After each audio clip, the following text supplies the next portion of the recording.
Quiero dar gracias a nuestros auspiciantes, a BGD Guevara, consultores legales, contables y tributarios, por hacer posible este proyecto, y también al Centro de Mediación GESCON, que está ahí para resolver alternativamente los conflictos de las personas. Gracias por creer en este proyecto también.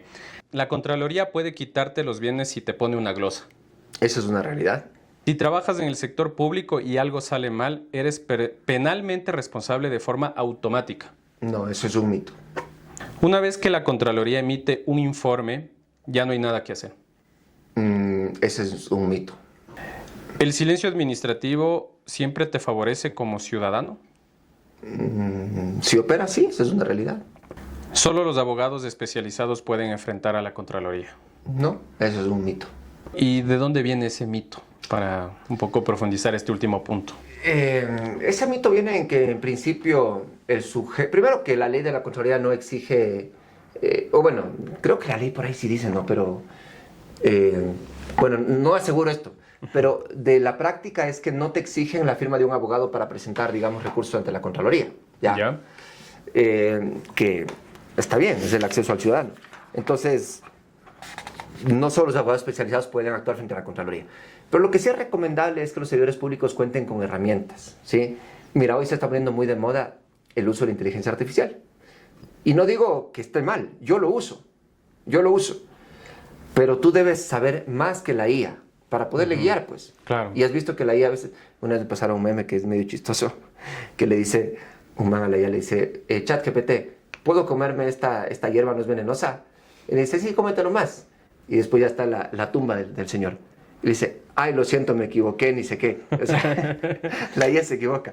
Claro. Entonces, ¿qué pasa? Entonces, yo creo que es recomendable que todos los servidores públicos sepan al menos las cuestiones básicas de Contraloría. Okay. ¿Sí? Mira, podrán hacer muchas auditorías de lo que sea, desde que se compran lápices hasta que se compran centrales eléctricas, petróleo, lo que sea, todo va a ser en materia de auditoría.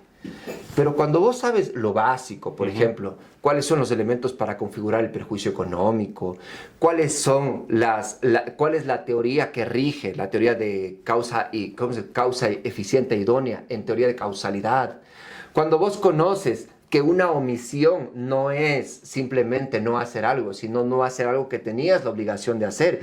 Cuando vos conoces al menos el concepto básico de tipicidad y cómo es la interpretación restrictiva versus la expansiva que no aplica en Contraloría, o cuando vos conoces qué es el estándar de prueba suficiente que dice la ley de la Contraloría, o sea, si vos te haces si vos te pones el compromiso de aprenderte estos temitas, que no son sencillos, pero por ahí hay información, créeme que la puedes llevar mucho mejor. Mucho mejor. Y yo creo que todo servidor público debe saber eso. Hay mucha gente que dice, pero es que yo no soy abogado. Ya, si usted no es abogado y usted no quiere, si usted es ingeniero financiero, lo que sea, y usted no quiere aprender derecho administrativo, entonces no se meta a ser servidor público. ¿Por qué? ¿Qué dice el Código Administrativo? Mira, en el artículo 42. El Código rige para la actividad jurídica de las administraciones públicas. Es decir, todo lo que hagan los servidores públicos, así no seas abogado, cuando vos eres financiero, vos eres de talento humano, tú te expresas a través de actividad jurídica, así no seas abogado. Porque emites informes, memorandos, y los informes, ¿dónde están descritos? En el Código Orgánico Administrativo, artículo 122. Entonces, si uno no quiere saber derecho administrativo porque dice, no, es que yo me metí a ser de talento humano, yo de números, entonces no trabajes en el sector público. Porque no puedes estar en el sector público sin saber las bases del derecho administrativo y en el caso de Contraloría las bases de la Contraloría. Y que aparte es un consejo, ¿no? Y un consejo creo que también bastante general. Me acuerdo un profesor de Introducción al Derecho nos decía que todos, desde salir de la casa, ya empezamos a generar actos que tienen cierta repercusión jurídica. Sí. El respeto a las normas de tránsito, la forma en cómo convivimos, sociedad, bueno. Sí, ahí es como te dicen, hasta cuando vas a la tienda y haces un contrato. Exactamente, y bueno, de ahí vienen estos principios muy importantes de que el desconocimiento no te exime de la responsabilidad finalmente. Ahora vamos a un consultorio jurídico que nos han enviado unas preguntas, algunas personas, sabiendo que tú ibas a estar aquí. Y nos pregunta Carlos, él nos dice, soy funcionario público y me van a hacer un examen especial de Contraloría. ¿Qué debo hacer desde ahora?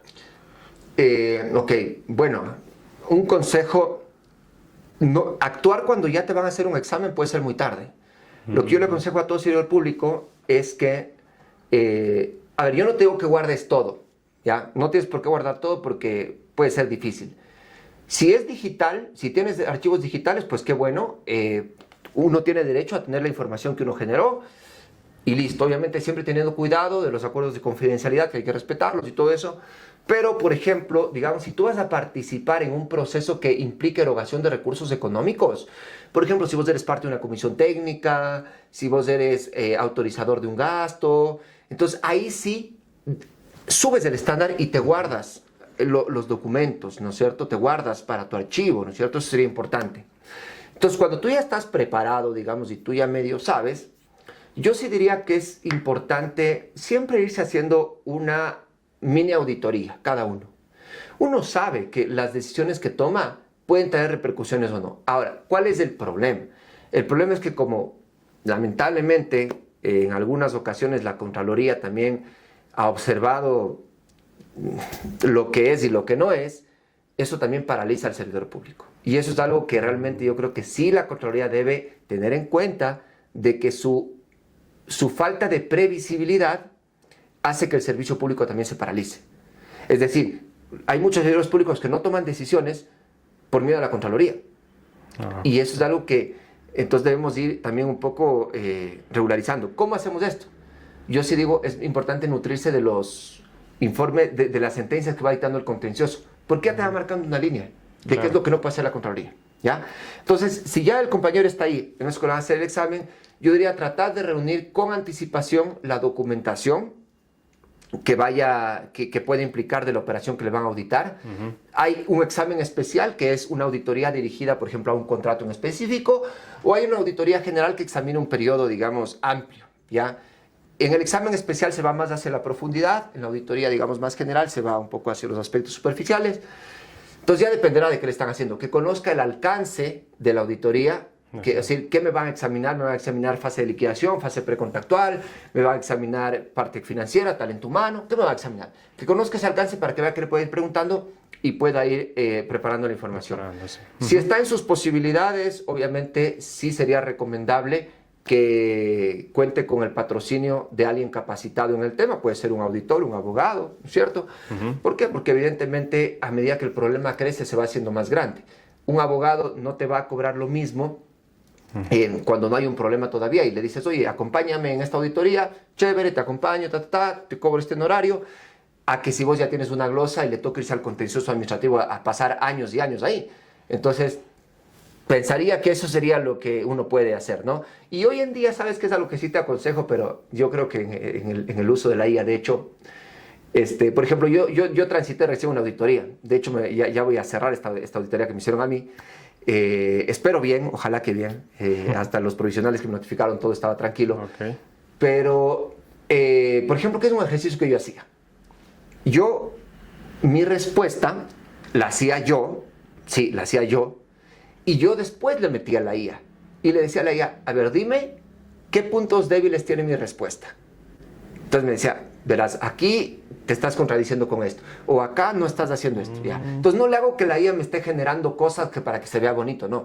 Que la IA le digo, oye, hazme de abogado del diablo.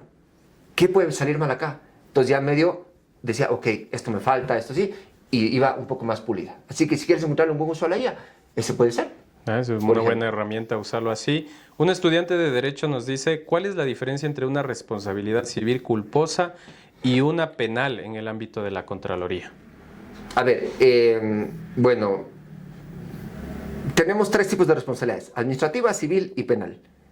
En la civil hay un perjuicio económico, en la administrativa solo hay un cumplimiento de normas sin perjuicio económico. Y la penal, ya no hablamos de una responsabilidad penal porque la Contraloría no tiene competencia para eso, sino solo tiene competencia para establecer indicios. Es decir, cuando la auditoría evidencia, mira, las responsabilidades de Contraloría son culposas, como te dije, ¿no? Sí. Entonces yo no requiero un dolo, solo requiero una falta de diligencia. Pero si yo encuentro que además hubo un dolo, por ejemplo, digamos de que vos, digamos que en el caso de los uniformes, digamos que claro, o sea, no, pues Daniel ya sabía que no iba a haber los funcionarios, pero como se detectaron que tenía unas conversaciones con el proveedor y que aparte Daniel resulta que tuvo un depósito de $2,000 del proveedor para que les dé el contrato y todo eso, entonces ya hay un peculado. Entonces ahí, eso ya, digamos, pasa a materia de de la Fiscalía. Si claro. bien la Contraloría te podría establecer la glosa, pero la parte penal la pasa a la Fiscalía, ¿sí? Para que se investigue. Entonces puede coexistir estas Claro. responsabilidades totalmente. Cualquier responsabilidad puede coexistir. Pero oye, sabes que normalmente eso es importante porque la gente, o al menos digamos el discurso pro Contraloría es decir, yo te puedo poner una administrativa y una civil porque son independientes. Y es verdad, teóricamente es verdad. Pero eso en cambio tiene otra cara de la moneda. Si son diferentes, deberían tener un sustento diferente. Y en ese ámbito no hay tanta diferencia en o sea, es como que la decir, motivación. te mando la glosa y también te mando la administrativa. Ya. Por ejemplo, yo recién vi un caso que me llamó mucho la atención y me invitó a reflexionar, que a una persona le ponían una orden de reintegro por no haber... a ver, ¿qué era este tema? No me acuerdo, pero era... una orden de reintegro se pone cuando es un pago indebido, ¿ya? Entonces, a él le dieron unos valores, a este funcionario, era un funcionario, unos valores, y él no devolvió, entonces una orden de reintegro está bien establecida. Pero le ponían una administrativa justamente por no pagar. Entonces ahí tú dices, oye, ahí en realidad la administrativa no tiene su propia fundamentación. Porque el tema de no pagar es justamente el fundamento de la civil de devolución. Y no hay un fundamento antijurídico diferente sobre la base de este esquema de la responsabilidad administrativa propio para imputarle a eso. Más aún cuando la orden de reintegro ni siquiera es un acto que merece culpa. La orden de reintegro, esa sí no merece culpa. Esa sí, si vos recibiste plata del Estado, así vos no hayas querido, tienes que devolver. Y está bien que devuelvas. Pero y ya, pues yo qué culpa tuve que me depositen. ¿Sí me explico? Claro. Entonces, tal vez merece un poco más de espacio este tema, pero son las dudas que surgen, ¿no? Así es. Un emprendedor nos dice, ¿se puede contratar con el Estado si tengo una glosa pendiente de la Contraloría? A ver, ahí si me tomas la lección en materia de contratación pública, te voy a decir lo que humildemente puedo decir. A pesar de que me da chiste. Yo tengo una especialización en contratación pública, pero ya en el 2000, ¿cuánto fue? Bueno, como hace algunos buenos años ya. Entonces ya estoy medio... Y yo normalmente, digamos, y justo hablaba con eso con el Juan Pablo Aguilar, que yo le decía, yo me sé la ley anterior, la que sacaron ahorita no me la sé, pero no ha cambiado tanto. Entonces, de hecho, hoy hablaba con un colega, y tengo del Juan Pablo, porque Juan Pablo me dice, sí, yo también, los principios no cambian, pues, y hay un consejo para los abogados jóvenes. El que sabe derecho, digamos, y el que sabe las instituciones, sabe que no van a cambiar tanto. Sí, revisa la nueva ley, sí, evidentemente hay que estar actualizado. Claro. Pero una nueva ley no te coge, digamos, mucho en curva si tú dominas las instituciones, pues. Entonces yo hablaba con un colega antes, para una demanda que vamos a poner, le digo, verás, en el anterior artículo 69 de la ley decía esto. Seguramente en el nuevo debe estar, no sé en qué artículo, pero debe estar, ¿ya? Entonces, volviendo a tu pregunta, primero, cuando tú tienes una glosa de Contraloría, las empresas públicas están impedidas de hacerte pagos. Entonces, cuidado si es como empresa pública, porque eso sí es importante. Pero esta glosa debería estar confirmada, ¿no? Debería estar confirmada. Y si ya tienes una coactiva de deudas con el Estado, ahí entiendo yo, ahí me dirán mis amigos expertos en contratación pública, que no puedes celebrar contratos con el Estado si eres deudor del Estado. Entonces, si la glosa ya está en firme y todo eso y estás con coactiva, creo yo que no vas a poder celebrar ese contrato con el Estado. Como no hay una base de deudores de la Contraloría que esté como el SRI, como no sé, como ¿cuál es otra? O las pensiones de alimentos, nadie se va a dar cuenta.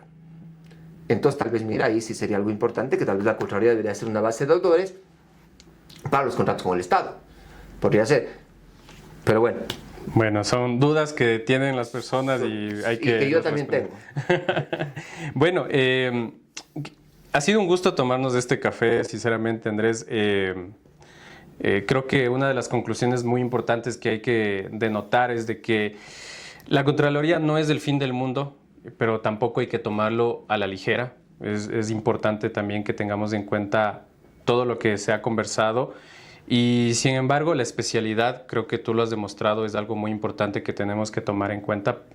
Al momento actual, considero que Legalité está haciendo un buen trabajo en esto y te quiero dar las gracias por abrir ese mundo y hablarnos sobre estos temas sin ningún rodeo.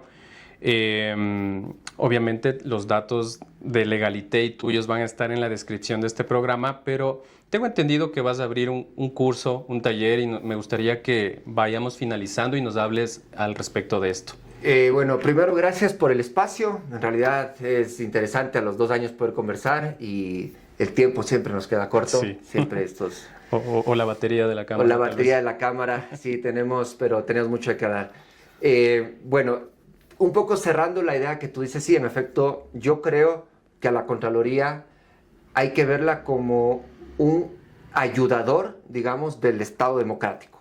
Okay. Porque un Estado democrático es donde los controles y los pesos están equilibrados. Sin Contraloría, tal vez todo el mundo aquí haga lo que le dé la gana. Así es. Pero en cambio también hay que equilibrar eso y que la Contraloría no sea pues ese asustador, ese temido del servidor público, que cuando se le pregunte algo conteste, que el auditor esté abierto a decir, oye, sí, en efecto fui y resulta que no hay perjuicio. Entonces, bueno, pues no hay perjuicio, hermano, o sea, ¿qué voy a hacer? No decir, no, pues es que aquí yo busco y busco hasta debajo de las piedras porque aquí algo hay de haber, ¿me entiendes?